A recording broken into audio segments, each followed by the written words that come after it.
Hey guys, the Jungle Explorer here, and today I'm doing some emergency food preparation for long-term storage. And you see I've got some rice over here, some black beans over there. I've done some pinto beans already, so I'm doing some rice and black beans.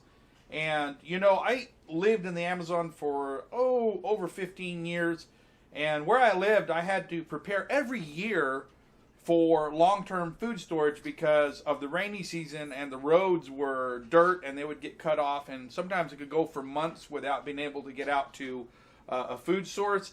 So beans and rice, guys, listen, this is probably, you know, the best food you can possibly store up. It's dry, it lasts for a long time, and when eaten together, you can survive a really long time on nothing but beans and rice. Add a little meat, a piece of fruit here and there, and you can survive for years and stay healthy and work. So it's one of the best emergency food rations you can have, and that's what I like. I'm not a person who requires gourmet meals like those really expensive food buckets.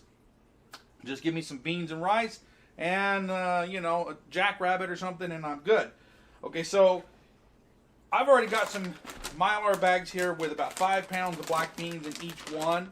Now this right here is an impulse sealer, and you can use a standard like food saver vacuum sealing system.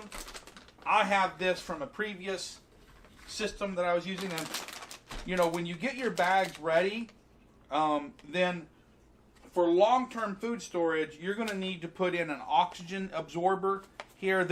Once you seal it, this will absorb all the oxygen out of it, and this is going to keep bacteria or any kind of life from getting in there that's going to cause the beans to be lost. And you know, it should be good for up to 25 years. Recently I opened some buckets of beans and rice that I did 10 years ago, and I was very surprised. The quality of the beans and rice were absolutely good, and we've been eating out of those. Now, depending on how big of a family that you're preparing for, that would be the size of bags that you're going to choose to use. I've got gallon-sized bags, and I'm putting 5 pounds of beans in each bag because you don't want to use huge bags. So when you open up, you have, you know, 30, 40 pounds of stuff because you're not going to be able to eat it fast enough. If it's just one person, you might want to use quart-sized bags. But for a family of 4 or 5 people, a 5-pound bag, once you open it, you still have a long time to use it. And if you're in an emergency food situation, you're going to be eating it pretty readily. So for a 1-gallon bag, you need 300 cc oxygen absorbers. Now you see they're sealed right here. So what you want to do is get all your bags ready first. There's 20 in here, so I'm going to prepare 20 bags. And because once you open this and it's exposed to the air, it begins to absorb oxygen. So you want to get these in the bags with the food and sealed as soon as possible after you cut this seal right here. So I'm going to go ahead and prepare another 20 bags of beans and rice, and then we'll go through the sealing process.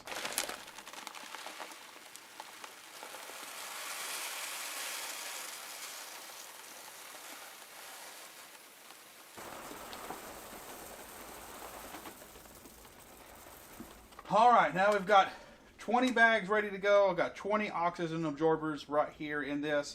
So when I cut this open, I'm going to go ahead and put them in the bags and then seal them as fast as possible to make sure that I get the maximum effect of these oxygen absorbers here. And remember that you need to label these somehow. You can label them before or after, but I've got a partner here that will be writing the date and what's in the contents of the bag right after I seal it, so I'll be handing them off. So let's go ahead and open this baby up. We've got a tear strip right here. Okay. And let's just throw these one per bag. These are 300 cc. So to save time, we'll just go ahead and put one in each bag. Whatever we have. And I'm using the impulse sealer here. I'm going to suck all the air out of this thing. I already have the oxygen burner in there, but I'm going to take all the additional air out so that it gets all the oxygen out. And here's how I'm going to do it. Instead of sealing this thing across all the way. I'm just going to pull it right over to the edge and leave a little gap. Now it's important with your impulse sealer that the bag is flat. It seals best if it's completely flat. Make sure that you don't have any food up in there. And I'm going to run it back up a couple inches. I've got some food here. Okay. Make sure it's smooth all the way across, and then I'm going to seal that, okay? Now you see that I've only sealed up to right here, not all the way across. Okay, now I'm going to move this over here, and I'm going to move it to the tip of the bag. Now here I've taken just a ballpoint pen shaft and made a little adapter on my shop vac here, and we're going to run this right in that little gap that I didn't seal. And watch this. Now we're going to pinch that off and seal it. Okay, so I pulled the pin out, pinched it off, and sealed it. Look at there. Well, that is tight. Just for good measure, I'm going to run it up just a little closer and put a double seal on it. Okay, so now we've got the oxygen absorber in there and double sealed and all the air extracted. It's almost as hard as a brick. Check that out. Okay, and that's how we're going to do that, and that'll last 25 years. Okay, so it's the next day after I've started this process here, and I want to walk you through a couple of follow-up things. One thing is you do not want to put the food away until you've waited at least 24 hours after sealing it, because you want to make sure that there are no holes in the bag. You can see here, this is the rice and this is the beans, and you can see these things are like bricks, okay? That means that the bags are perfectly sealed and the oxygen absorber has sucked all the air out, and, you know, I mean, that is what you want to see.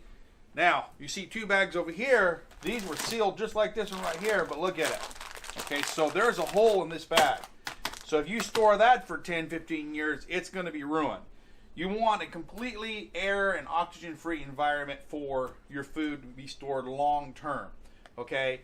And actually, several of the bags that I did, the last ones that I did, ended up like this. And the reason was because my impulse sealer that I was using is old, and I didn't notice it, but it had burned through the Teflon tape. And so there's a little hole right here, and it was hitting the metal strip, and the metal strip was burning a hole in the bag. So that basically stopped my production, and a lot of the bags that I did yesterday are ruined. But they looked good when they first started because it was a very small hole, but the next morning there's an obvious difference between this and this. And so if I'd have stored that food last night, you know, and come back years later to open it up, it would not be good. So that's an important thing. Go ahead and do your sealing, but wait before you put it away in long-term storage. Now I want to show you something.